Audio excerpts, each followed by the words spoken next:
Good evening friends, welcome in our Englishomania. Today's topic is alphabet. आज हम ये जानेंगे कि अल्फ़ाबेट क्या है, अल्फ़ाबेट किससे बना है। तो अल्फ़ा प्लस बीटा से मिलकर अल्फ़ाबेट बना है। इसमें 26 लेटर्स होते हैं, जिसमें से अगर हम कॉन्सोनेंट की बात करें तो कॉन्सोनेंट्स की जो नंबर है वो है 21 एंड वाउल्स की बात करें तो है 5। ए, ई, आई, ओ, यू ये आपके हैं वाउल्स, और इसके बाद में rest of the letter are consonants.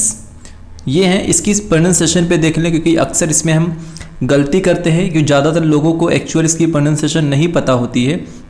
तो जब ये प्रोनाउंसिएट करते हैं तो उसमें मिस्टेक कर जाते हैं। वो क्या होती है हम सबसे पहले उसे जानेंगे। देखते हैं, शुरुआत करते हैं इसकी प्रोनाउंसिएशन करने की। A, B, C, D, E, F, G, H, I, J, K, L, M, N, O, P, Q, R, S, T, U, V, W, X, Y, Z और जी।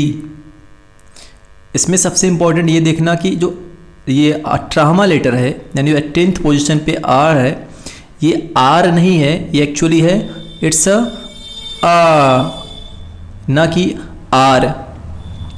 और जो जेड के नंबर पे 26 लेटर है वो जेड की भी साउंड निकालता है और जी की भी, जेड दोनों साउंड इसकी होती है। तो इस पर हम फोकस करेंगे और याद रखें कि जब भी हम कैपिटल लेटर में लिखते हैं जो अपर 3 लाइंस होती हैं हम उन तीनों का यूज करते हैं, लेकिन जब स्मॉल लेटर से लिखते हैं यानी कर्सिव राइटिंग करते हैं तो उसमें देखते हैं कौन से रूल किसके लिए लगता है, कि उसमें डिफरेंट लेटर डिफरेंट टाइप की लाइनों से ऑक्युपाइड करते हैं। यहाँ पर हम सबसे पहले देखते हैं कर्सिव राइटिंग में स्मॉल लेटर में क्या होता है, कौन कौन सी लाइनें कौन किस चीज़ को, कौन कौन सी लेटर्स कौन कौन सी लाइनों को लेते हैं। तो अब देखते हैं कर्सिव राइटिंग में क्या होता है, स्मॉल लेटर्स कैसे लिखे जाते हैं, कौन से ऐसे लेटर्स हैं जो 4 लाइंस को लेते हैं, कौन से कुछ ऐसे लेटर्स होते हैं जो सिर्फ ऊपर की 3 लाइनें यूज करते हैं, कुछ ऐसे लेटर्स होते हैं जो लोअर की 3 लाइनों का यूज करते हैं, कुछ ऐसे लाइनें होती हैं, कुछ ऐसे लेटर्स होते हैं जो मिडिल की 2 लाइनों का यूज करते हैं, और कुछ ऐसे होते हैं जो 4 लाइनों का यूज करते हैं। तो हम ये देखते हैं कौन सा लेटर कौन सी लाइन यूज करता है। तो यहाँ पर आप सबसे पहले अपर वाली को हम चेक करें तो आपका बी हो गया, डी है, एच, के, एल, टी, ये सारे लेटर आप देखेंगे तो अपर की 3 लाइंस यूज करते हैं। जब हम लिखेंगे भी तो इस तरीके से अगर हम उनको लोकेशन देंगे, उस तरीके से उसका एरिया कवर करेंगे, तो जो हमारी कैलीग्राफी होती है, सुलेख होती है, सुंदर जो हमारी राइटिंग होती है वो काफ़ी अच्छी देखने में लगेगी। अगर हम इस तरीके से लाइनों का हैबिट बना लेंगे यानी लेटर की साइज़ का प्रैक्टिस कर लेंगे तो अच्छी खासी राइटिंग हमारी दिखने में लगेगी। फिर अगर हम देखें लोअर की 3 लाइनें कौन कौन से लेटर यूज करते हैं तो आप देखेंगे यहाँ पे सबसे पहले आपको मिलता है जी, फिर जे, उसके बाद में आपको मिलता है क्यू, और फिर सबसे लास्ट में देखेंगे तो वाई और जेड। ये जो नीचे की 3 लाइनें होती हैं इनका यूज करते हैं। अब कुछ ऐसे लेटर्स होते हैं जो 4 की चारों लाइनों का यूज करेंगे, तो आप यहाँ पर देख सकते हैं एफ के बाद में आपको मिलने वाला है पी। ये आपके 2 ऐसे लेटर हैं जो पूरी की पूरी लाइनें यूज करते हैं, यानी चारों लाइनों में हम इसमें सॉन लेटर में लिखते हैं, यानी इसकी इतनी साइज होती है, इतनी बड़े में हम लिखते हैं। फिर कुछ ऐसे लेटर हो जाते हैं जो सिर्फ 2 ही का यूज करते हैं, तो आप जो देख सकते हैं बीच में ये मिडिल में ए है, सी है, ई है, आई है, M, N, O, R, S, U, V, W, X, ये सब के सब 2 लाइनों का यूज करते हैं। ये सारी चीज़ें होंगी। अब इसमें भी रेड कलर में कुछ लिखा हुआ है, रेड कलर में आपको पता है कि रेड कलर में जो लेटर लिखे गए हैं उन्हें हम क्या कहते हैं। जैसे आप हिंदी पढ़ते हैं तो हिंदी में आप ये ध्यान रखते हैं हमेशा जो वर्णमाला होता है तो उसमें जो सबसे पहले पढ़ते हैं आप स्वर, तो स्वर को दो तरीके के होते हैं उसमें, जब हम उसे दो तरीके नहीं है, 3 प्लस स्वर है, दीर्घ स्वर है, ह्रस्व स्वर है, लेकिन जब पढ़ते हैं तो मेनली हम दो चीज़ों पे फोकस करते हैं कि कौन सा ज़्यादा टाइम लेता है और कौन सा शॉर्ट टाइम लेता है। तो शॉर्ट टर्म वाले को हम क्या कहते हैं, ह्रस्व स्वर, और जो उससे ज़्यादा टाइम लेता है उसे हम दीर्घ स्वर कहते हैं। इसी तरीके से इसमें स्वर की तो बात नहीं हुई है, लेकिन इसमें जितने भी लेटर ए से लेकर जेड तक हैं, इसमें टाइम टेकिंग कुछ कंसेप्ट होता है, यानी कुछ शॉर्ट टाइम लेता है तो कुछ लॉन्ग टाइम लेते हैं। तो आप ए को ये नहीं पढ़ सकते कि ABCDEFGHIKLMNOPQRSTUWXYZ, इस तरीके से नहीं पढ़ सकते, क्योंकि इसमें भी कुछ टाइम लेते हैं। जैसे ए को आप ए इस तरीके से भी नहीं पढ़ सकते और ना ही पढ़ सकते ए, मिडल में रखना, थोड़ा सा ज़्यादा टाइम देना। जैसे आप आ इस तरीके से पढ़ते हैं तो जो सेकेंड वाला पढ़ते हैं इतना टाइम इसको भी देना है। ए बी इस तरीके से पढ़ना, ना कि ABCDEFGH, इस तरीके से नहीं पढ़ा जाता। इसकी साउंड की लॉन्ग टाइम थोड़ा चलता है। फिर जैसे दूसरी इंपॉर्टेंट बात यह आती है कि AEIOU, हम इसको याद तो करते हैं कि ये 5 जो लेटर्स हैं ये वाउल्स हैं, लेकिन इसका यूज क्या है, what is the use of this 5 letters in English grammar और इंग्लिश लैंग्वेज। तो इसका सबसे इंपॉर्टेंट यूज जो आपका होगा वो होगा जो आप आर्टिकल पढ़ते हो, indefinite article and definite article, उसमें ए एन को लेकर होगा। कहाँ पर आप ए लगाएंगे, कहाँ पर एन लगाएंगे। और रही बात इसकी ए की, तो किसको ए भी पढ़ा जाता है, ऐ भी पढ़ा जाता है और आ भी पढ़ा जाता है, लेकिन जो सबसे स्ट्रांग माना गया है वो माना गया है क्या, ये ना तो आ है ना तो ऐ है, इसको सबसे अच्छी जो साउंड इसकी मानी गई है वो ए को मानी गई है कि जो इसकी अच्छी प्रोनाउंसिएशन मानी जाती है। तो तीनों सही है, आ भी सही है, ऐ भी सही है और ए भी सही है, लेकिन सबसे बेहतर माना गया है जो ए की साउंड को, वो क्या माना गया है, ए वाला। तो आप इसको ये साउंड निकालेंगे। दूसरी, जब आप प्रोनाउंसिएशन जब सीख जाएंगे तो इसमें उच्चारण करने में कहीं कहीं आपको साइलेंट जो वर्ड होता है, साइलेंट फीचर जो होती है वर्ड में, वो आसानी से समझ में आएगा किस बेस पर कौन से वर्ड साइलेंट हो रहे हैं। कुछ चीज़ें ऐसी मिलेंगी जो कंसेप्ट मिल जाएगा, कोई एक वर्ड आप उस तरीके से तैयार करते हैं। जैसे हमने लिख दिया ऑफन, इसी तरीके से हम अगर लिखें तो यहाँ फासन लिख सकते हैं। तो आप देखेंगे OFTEN में यहाँ पर हमने देखा क्या, टी साइलेंट था। FASTEN में हमने देखा क्या, टी साइलेंट था। फास्टन नहीं, ये फासन है। तब आपको ये पता चला कि जब भी OF के बाद जैसे 10 आया या फास्ट के बाद 10 आया तो इसमें टी साइलेंट हो जाता है। इसी तरीके से हम कंसेप्ट सीखते हैं, इसका कोई रूल नहीं है, इसका कोई रेगुलर रूल नहीं है कि आप उसको मगअप कर लें, रट लें और उसके बाद में अप्लाई करते रहें और साइलेंट समझ जाएं। कुछ ऐसे वर्ड जो होते हैं सेम तरीके के फॉर्म से, सेम तरीके की फॉर्मेशन से बनाए जाते हैं। अगर उसमें एक लेटर उस तरीके के साइलेंट हो गया तो अगले वाले जो भी उस स्ट्रक्चर पर बेस वर्ड रहेंगे वो भी साइलेंट होते रहेंगे। जैसे आप देखते हो नॉट लिखते हो, KNOT, नॉट, ये गांठ वाला, ठीक। आप नो लिखते हो, KNOW वाला लिख दिया। आप नाइट लिखते हो, योद्धा वाला नाइट लिख दिया। इसमें आप देखोगे KN मिल रहा है। तो इस तरीके जितने भी फॉर्मेट आप में मिलेंगे तो आपको क्या पता चलेगा कि के साइलेंट है। नॉलेज लिख दिया, इस तरीके से हो गया। नो हो गया, इस तरीके से नॉट हो गया, इस तरीके से निट हो गया। तो जितने भी नील हो गया, सब में के साइलेंट है। तो हम ये देखते हैं कि स्ट्रक्चर क्या उसका है। अगर स्ट्रक्चर हमें उस जैसा फिर दोबारा से कहीं रिपीट हो रहा है तो हम ये समझ जाएंगे ये साइलेंट है। तो पहला तो ये हमारा कि इंडेफिनिट आर्टिकल में ए और ए लगाने में ये हमें हेल्प करने वाला वॉवल्स और कॉन्सोनेंट का रूल। आपको स्पेलिंग एरर आपको सुधारनी है, कुछ स्पेलिंग मिस्टेक होती है तो स्पेलिंग में वो आपको हेल्प करने वाला है, वो आपको ये वॉवल्स हेल्प करेगा। और सबसे इंपॉर्टेंट जो आप देखते हो कहीं कहीं पर कि किसी वर्ड में डबल लगता है, जब आप ING यानी फोर्थ फॉर्म बनाते हो, प्रेजेंट पार्टिसिपल वाली फॉर्म बनाते हो, तो उसमें डबल वर्ड कहीं हो जाता है। जैसे आप कट लिखते हो तो कट में कटिंग हो जाता है। इसी तरीके से स्विम लिखते हो, स्विम में डबल एम हो, स्विमिंग हो जाता है। तो क्यों होता है, तो ये वहाँ पर आपको भी हेल्प करने वाले हैं। ये इस तरीके से ये जो वाउल्स होते हैं, कुछ सेमी वाउल्स होते हैं, तो सेमी वाउल्स में भी उसको हमें नहीं कंसिडर करना है। जैसे आप यहाँ पे VW दे सकते हो, Y दे सकते हो। कुछ वर्डों को सेमी वाउल्स माना जाता है, उसका यहाँ पर कोई यूज नहीं है। अब हम देखते हैं कि वर्ड किसे कहते हैं। तो लगभग सबको पता ही होगा कि वर्ड किसे कहते हैं। सेम डेफिनेशन है। अगर एक डेफिनेशन आपको याद कर लोगे, कुछ वर्ड को चेंज कर दो तो हमेशा दूसरी डेफिनेशन सेंटेंस की हो जाएगी, फ्रेज की हो जाएगी, वर्ड की हो जाएगी, इसी तरीके से चलती रहेगी। तो सबसे पहले हम वर्ड की देखते हैं। तो क्या है, ग्रुप ऑफ लेटर्स है विच हैव, यहाँ पर एक चीज़ मिस्टेक है। जैसे group of letters which has, यहाँ पर हैज़ मिसिंग है। A group of letters which has at least one meaning. यानी जो ABCD है, ए से लेकर के जेड तक के जो लेटर्स हैं उनका ऐसा समूह, ऐसा ग्रुप जो एक मीनिंगफुल वाक हो या जो एक मीनिंग निकाले या जिनका कोई एक अर्थ निकलता है, उसे हम क्या कहते हैं, एक मिनट, कोई भी ऐसा लेटर का समूह जो एक कम से कम एक मीनिंग निकाले उसे हम क्या कहते हैं, वर्ड कहते हैं। क्योंकि कम से कम एक होना चाहिए, ज़्यादा से ज़्यादा एक से ज़्यादा भी हो सकता है। जैसे हमने लिख दिया टीयर, तो टीयर में अगर हम इसे नाउन के रूप में देखेंगे तो यहाँ सू हो जाएगा, और टीयर अगर हम वर्ब के फॉर्म में देख रहे हैं तो ये क्या हो जाएगा, फाड़ना। तो कम से कम एक मीनिंग हो, ज़्यादा से ज़्यादा एक से ज़्यादा भी हो सकती है, लेकिन कम से कम क्या हो, एक हो, तो उसे हम वर्ड मानेंगे, नहीं तो नहीं मानेंगे। जैसे MAN, मैन, तो मैन हमने देखा कि मैन तो बन गया, मीनिंगफुल था, सही है, लेकिन उसी वर्ड 3 लेटर को हमने यहाँ यूज किया MNA, इसका कोई मतलब नहीं होता, इसलिए वर्ड ये नहीं माना जाएगा।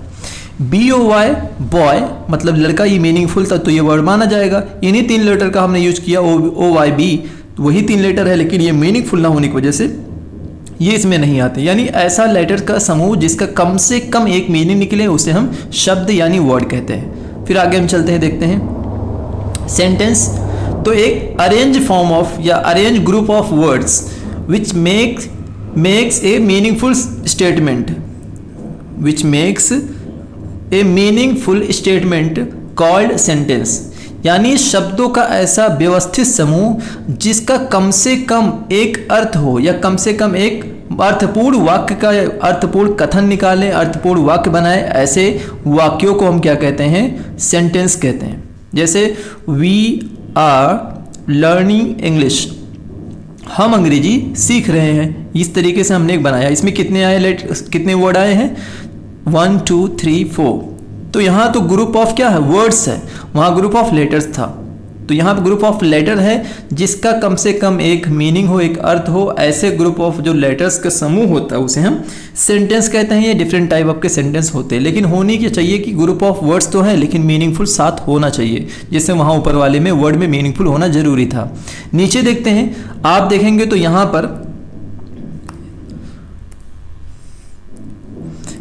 पर देखेंगे तो सेम चीज़, सेम जो वर्ड है उसी का रिपीटेशन हुआ है, लेकिन इनमें थोड़ा सा फ़र्क है।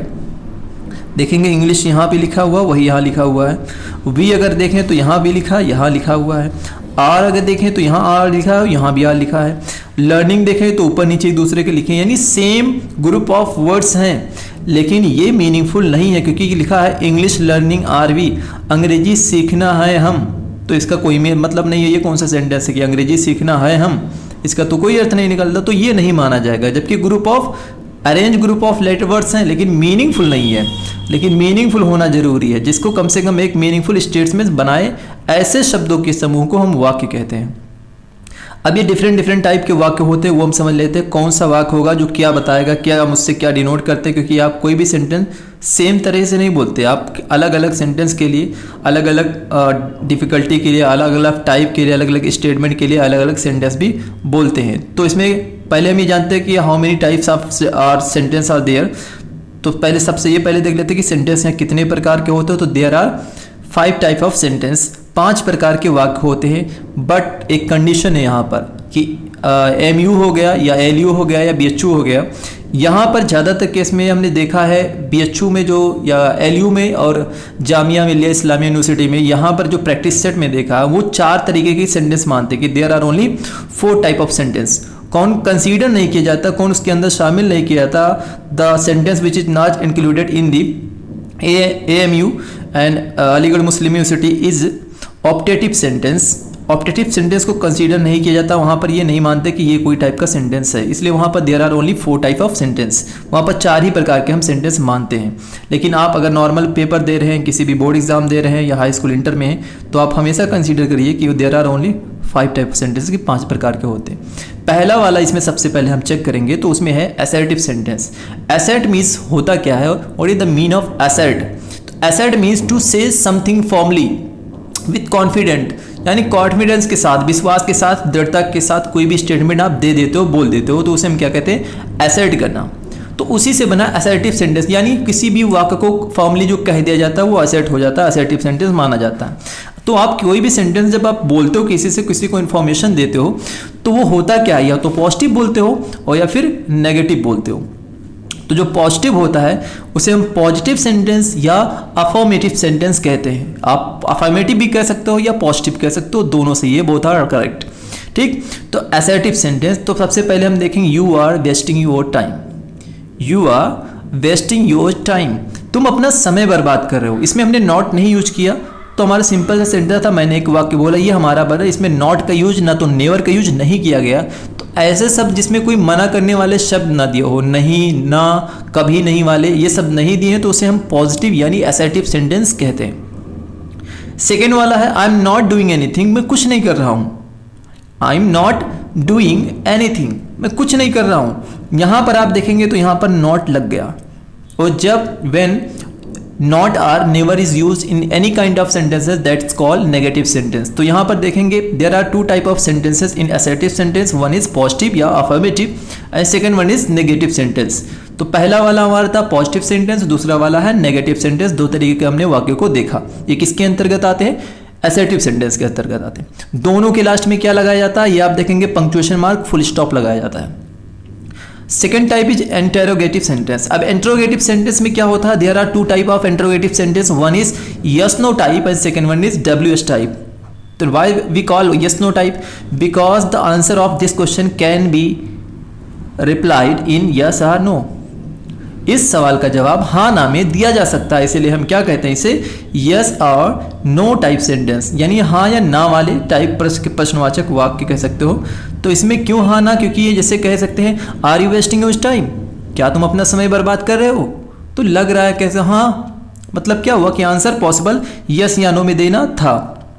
हमने कह दिया are you wasting your time, क्या तुम अपना समय बर्बाद कर रहे हो, कहा नो, तो मतलब क्या हुआ कि मैं अपना समय बर्बाद नहीं कर रहा हूँ। तो इसका आंसर हाँ या ना में देना पॉसिबल है। The answer can be given in saying yes और नो, देन वी कॉल्ड इस yes no type interrogative sentence. इसीलिए हम क्या कहते हैं, इसे इंटरोगेटिव सेंटेंस कहते हैं कि इसका जवाब हाँ ना में दिया जा सकता है। And this sentence always start with the helping verb. हमेशा याद रखना, जो भी यस नो टाइप सेंटेंस होते हैं वो हमेशा ही हिंदी में क्या से भी शुरू हो सकते हैं या क्या से नहीं भी शुरू हो सकते, लेकिन इंग्लिश में उसकी हमेशा स्टार्टिंग हेल्पिंग वर्ब से होती है। तो आप हिंदी में कैसे पकड़ोगे, कैसे याद करोगे इसे कि कैसे कौन सा सेंटेंस है। ऐसे क्वेश्चन, ऐसे सवाल जिनका जवाब हाँ या ना में दिया जा सकता है, उसे हम यस नो टाइप सेंटेंस कहते हैं। आसानी से समझ सकते हो, जैसे क्या तुम चाय पियोगे, तुम चाय पियोगे क्या, तो आप दोनों का देखो, क्या हमने बाद में लगाया और पहले भी लगाया, तो दोनों का आंसर दिया जा सकता है हाँ में या ना में। तो ये भी यस नो टाइप सेंटेंस माने जाएंगे।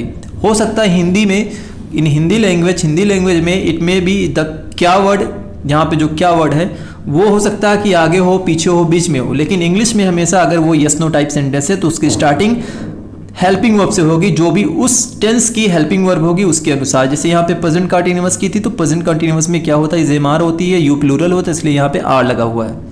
तो जो भी टेंस होगा उस टेंस के अकॉर्डिंग सबसे पहले आएगी स्टार्टिंग में हेल्पिंग वर्ब, ये होते हैं यस नो टाइप। और second one is WS type interrogative sentence. अब WS टाइप क्यों कहते हैं इसे, क्योंकि इसकी जितने भी क्वेश्चन वर्ड होते हैं इसमें हम सवाल वाले शब्दों को पहले लिखते हैं। जैसे अगर हम बात करें तो व्हाट हो गया, फिर वाई, ठीक हो, यहाँ से हो गया वेंस, हो गया हु, ये हो गया फिर वेयर, या फिर हो गया व्हेन। इन सब में आप देखोगे तो WH सब में कॉमन है। तो इनकी स्टार्टिंग ज़्यादातर केस में क्या है आपको मिलती है WS टाइप, क्योंकि एक ऐसा वर्ड है how, how much, how many, how many time, how long time, ये ऐसा सवाल है हाउ वाला जिसकी स्टार्टिंग WS से नहीं सिर्फ H से होती है। बाकी सारे जितने भी प्रश्नवाचक आप देखेंगे सेंटेंसेस में मिलते हैं वो सब के सब किससे मिलते हैं, स्टार्टिंग किससे होती है, WS से होती है। इसीलिए इसको हम WS टाइप इंट्रोगेटिव सेंटेंस कहते हैं, यानी प्रश्नवाचक शब्दों से स्टार्ट होने वाले सवाल वाले शब्द, सवाल वाले वाक्य। अब दो के दोनों थे, क्या थे, सवाल थे, तो सवाल वाला चिन्ह यानी क्वेश्चन मार्क हम दोनों के एंडिंग पे लगाते हैं। आप यहाँ चेक कर सकते हैं, देखिए यहाँ पे दोनों पे क्वेश्चन मार्क लगेगा, यहाँ पे आप दोनों के फुल स्टॉप था, यहाँ पे दोनों के क्वेश्चन मार्क लगेगा। ये आपको याद रखना है, क्योंकि पंक्चुएशन अगर आपने गलत कर दिया तो if you are speaking this sentence it won't be understood by someone else if you are asking question और रिप्लाइंग। अगर आप ये सवाल किसी से पूछ रहे हैं या किसी से कर रहे हैं तो आप अगर पंक्चुएशन चिन्ह नहीं लगाएंगे बोलते वक्त, लिखेंगे तो आपको क्लियर दिखेगा कि लगा कि नहीं लगा। अगर नहीं लगाओगे तो गलत माना जाएगा।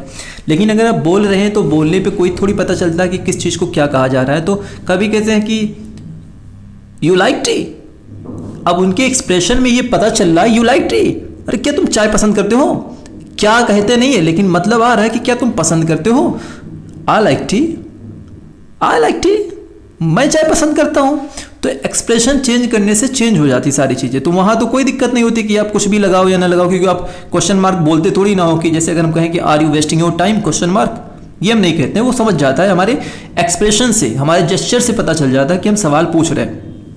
तो स्पोकन आप इंग्लिश सीख रहे हो तो उसमें वहाँ पर क्वेश्चन मार्क लगाओ या ना लगाओ कोई दिक्कत नहीं, कि आप बोल रहे हो लिख नहीं रहे हो। But if you are writing anything in any language the grammar 100% of grammar will be applied to that writing language. कुछ भी लिख रहे हो आप, हिंदी उर्दू संस्कृत कुछ भी लिख रहे हो, आपने कलम को पेन पे रखना, लिखना शुरू कर दिया तो आपकी जितनी भी 100% ग्रामर होती है, आप एक कॉमा नहीं लगाओगे तो गलत माना जाएगा। तो इसलिए हमेशा याद रखो assertive sentence is always end with full stop and interrogative with question mark.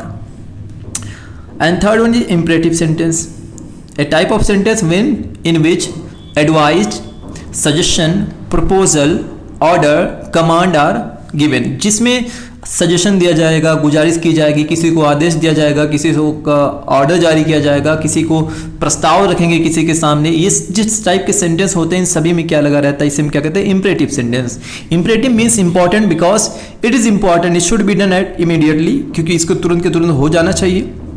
इसीलिए हम इसमें ऑर्डर रखे हुए हैं, इसमें प्लीज लिखे हुए हैं, इसमें रिक्वेस्ट करते हैं, क्योंकि उस टाइम हमें ये नेसेसरी होता करना। Like please give me a glass of water, कृपया मुझे एक गिलास पानी दे दो। तो आप इसको टाल नहीं सकते, टॉलरेट नहीं कर सकते, वो जरूरी होता है, नेसेसरी होता है, उसको तुरंत कर देना चाहिए। इसमें इस चीज़ों को इसलिए इंपरेटिव इंपॉर्टेंट है।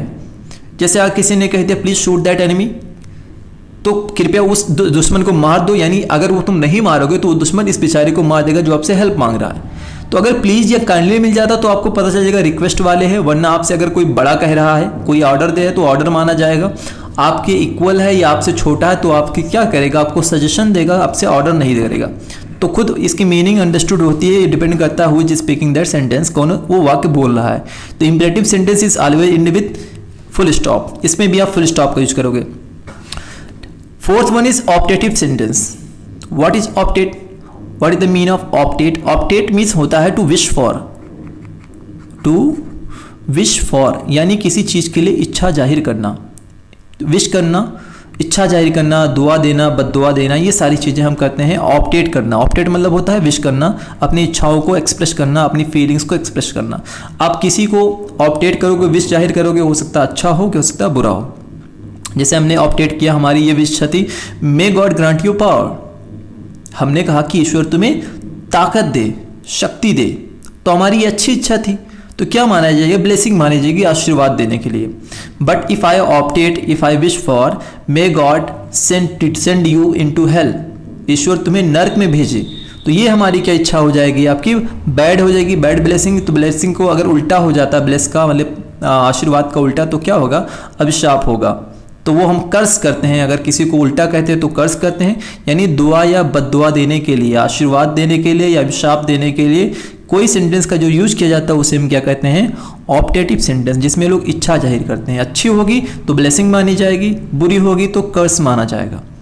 अब इस क्यों इस पर होता है एक्सक्लेमेशन मार्क पे इसकी एंडिंग होती है, तो ये यहाँ पर इसे एक्सक्लेमेशन मार्क हम क्या यूज करते हैं, जहाँ पे हम सरप्राइज हो जाते हैं, चाहे वो एक्शन हो, किसी चीज़ को देखकर, पढ़कर, सुनकर, कुछ भी फील करके हम एक्सप्रेस होते हैं, अचानक से अमेज होते हैं, अमेजनेस की फीलिंग आती है, एस्टॉनिश हो जाते हैं, तो हम क्या करते हैं, वहाँ पर एक्सक्लेमेशन मार्क लगा देते हैं। लेकिन यहाँ पर क्या हो, यहाँ पर हम ऑप्टेटिव सेंटेंस में क्यों लगाते हैं, क्योंकि ये ऑप्टेटिव यहाँ पर जो डिफाइन कर रहा है वो डिफाइन कर रहा है डाउट को, there is doubtness of this blessing, कि आप कुछ ना कुछ यहाँ पे डाउट है। डाउट किस बात की है, ये हो सकता हो और हो सकता है ना हो, इस चीज़ की डाउटनेस को यहाँ पर एक्सक्लेमेशन मार्क शो करता है। जैसे may God grant you power या may God grant you 100 years of life, ईश्वर तुम्हें 100 सालों की जिंदगी दे, but if you die before that time, अगर हो सकता है उस समय से पहले तुम मर जाओ, तो ये थोड़ी हुआ कि हमने आपको बद दुआ दी थी, हमने क्या दी थी? दुआ, लेकिन ये दुआ एक्सेप्ट नहीं हुई और हम ये कहते हैं मे यू डाई सून, तुम जल्दी मर जाओ। तो हो सकता है ये ना हो तुम 100 साल तक जी जाओ। तो क्या हुआ, हमने जो कर्स किया था, हमने जो हमको श्राप दिया था, वो श्राप ना होके क्या हुआ, उल्टा जैसे उसका हो गया। तो ये जो डाउटनेस होता है, हो सकता है आपने किसी चीज़ के लिए इच्छा जाहिर की हो या किसी को दुआ या बद्दुआ दी हो, तो ज़रूरी नहीं वो कबूल भी हो जाए। इस डाउटनेस को शो करने के लिए हम यहाँ पर लगाते हैं एक्सक्लेमेशन मार्क। यहाँ पर ये आश्चर्य नहीं शो करता, बल्कि ये शो करता कि जो आपने दुआ दी है या बद्दुआ दी है वह एक्सेप्ट भी हो सकता है और ईश्वर की तरफ से रिजेक्ट भी हो सकता है। तो इस चीज़ की डाउट होती है, इसीलिए हम यहाँ पर एक्सक्लेमेशन मार्क का यूज करते हैं। ठीक, fifth one is exclamatory sentence. Exclaim करना पता ही होगा आपको, एक्सक्लेम कर देते, चिल्ला कर किसी चीज़ को कहते हैं, या जो हमारे सडन फीलिंग ऑफ माइंड होती है, we express immediately without thinking over it. जो हमारे मन में अचानक से किसी चीज़ को मैंने सुना या किसी चीज़ को फील किया या किसी चीज़ को देखा, हमारे दिमाग में एक क्या हुआ, एक सेंटेंस बना। उस सेंटेंस को जैसे तैसा, जैसा था वैसे, मैंने उसको सोचा नहीं कि अब इसको ऐसा है तो ऐसा कहेंगे, अचानक से हमारे माइंड से एक्सप्रेस हो गया, निकल गया। तो जो स्टेटमेंट निकलता है, ऐसे वाक्यों को, ऐसे स्टेटमेंट को क्या कहते हैं, एक्सक्लेमेटरी सेंटेंस। जैसे मान लेते हैं आप बैठे हुए थे, अचानक से किसी की मौत की खबर सुनी, कहते आपने कहा ओ माय गॉड वो मर गया, यानी आपने वो सुना और उस पर सोच भी नहीं पाए, दिमाग में जो आपकी फीलिंग थी उसको एक सेंटेंस में एक्सप्रेस कर दिया, तो वो हो गया एक्सक्लेमेटरी सेंटेंस। या आप कुछ अचानक से देखें, जैसे अचानक से कुछ आप ताजमहल लिखे तो हाँ my God how beautiful the Taj is, अरे ताजमहल कितना खूबसूरत है, मतलब आपने उम्मीद भी नहीं की थी, उसके क्या हुआ, आपके बियॉन्ड एक्सपेक्टेशन कोई चीज़ हो जाती है, आपने जिसकी उम्मीद की थी उसके कुछ परे हो जाता है। तो वहाँ पर हमारे मन में एक सेंटेंस आता है, उस सेंटेंस को हम बिना सोचे समझे अपनी उस फीलिंग को एक स्टेटमेंट में, एक वाक्य में एक्सप्रेस कर देते हैं, और जो स्टेटमेंट बोली जाती है उसे कहते हैं एक्सक्लेमेटरी सेंटेंस। यहाँ पर ये जो है इमेजिनस को शो करता है, यहाँ पर जो आपका एक्सक्लेमेशन मार्क है ये होता आश्चर्य को शो करता है, इसीलिए यहाँ पर ये वाला सही है, लेकिन ये ऊपर वाला था वो डाउटनेस को शो करता था। तो there are five type of sentences. First one is assertive sentence, second one is interrogative sentence, third one imperative sentence, fourth one is optative sentence, and fifth one is exclamative sentence. There are two type of assertive sentence. First one is positive affirmative sentence, second one is negative sentence. There are two type of interrogative sentence. There are first one is yes no type interrogative sentence, second one is WH type interrogative sentence, जिसमें आप कोई positive में जवाब देते हैं तो सकारात्मक वाक्य जिसे आप कहते हो वो वाला है, नहीं से मना करके बता रहे हो, नहीं कर या कभी नहीं का सेंस आ रहा तो नकारात्मक वाक्य वाला हो गया, उसी को असर्टिव में पॉजिटिव नेगेटिव कहते हैं। इंट्रोगेटिव में क्या है, यस नो टाइप, यानी जिसका ऐसा सवाल जिसका रिप्लाई हाँ या ना में दिया जा सकता है उसे यस नो टाइप। जिसका जवाब हाँ या ना में नहीं दिया जा सकता है, जहाँ पर आपको एक स्टेटमेंट बोलना पड़े उस जवाब देने के लिए, वहाँ हम बोलते हैं डब्ल्यू से स्टार्ट होता है, उसे हम डब्ल्यू टाइप सेंटेंस कहते हैं। Like what are you doing, तुम क्या कर रहे हो, तो कहोगे यस, तब भी आंसर नहीं पूरा होगा, कहोगे नो, तब भी नहीं होगा। You will have to reply I am doing something, मुझे कुछ कर रहा हूँ, या कह सकते हो I am not doing anything, मैं कुछ नहीं कर रहा हूँ, क्योंकि आपको एक यहाँ पर एक वाक्य बोलना पड़ता है, इसीलिए क्या कहते हैं इसे WH टाइप सेंटेंस, क्योंकि इसमें एक स्टेटमेंट की इसका जवाब देने के लिए आपको एक वाक्य बोलना पड़ेगा, इसमें आप कुछ नहीं करना रहता, आप यस या नो, इसीलिए कहते हैं अंग्रेजी इज़ वेरी ईजी, क्या होता है English is very easy because you have to do not to mug up each and everything, you can reply only saying yes or no. Like do you play hockey, yes, मतलब क्या हुआ मैं खेलता हूँ, या फिर कहते हो do you take liquor, क्या तुम शराब पीते हो, no, हो गया आपका answer, yes no yes no yes no करते रहे। तो जिसका जवाब हाँ ना में दिया जा सकता है उसे हम yes no type interrogative sentence कहते हैं, और जिसका जवाब हाँ या ना में ना दिया जा सके, जिसके लिए एक वाक्य बोलना पड़ेगा जिसकी स्टार्टिंग WH से वर्डों से होती है, एक्सेप्ट वन इज हाउ, एक छोड़ करके, हाउ को छोड़कर, उसे हम कहते हैं WH type interrogative sentence. Okay, if you want me to make more video like this, do not forget to share with your all friends and do not forget to subscribe this channel. Thank you.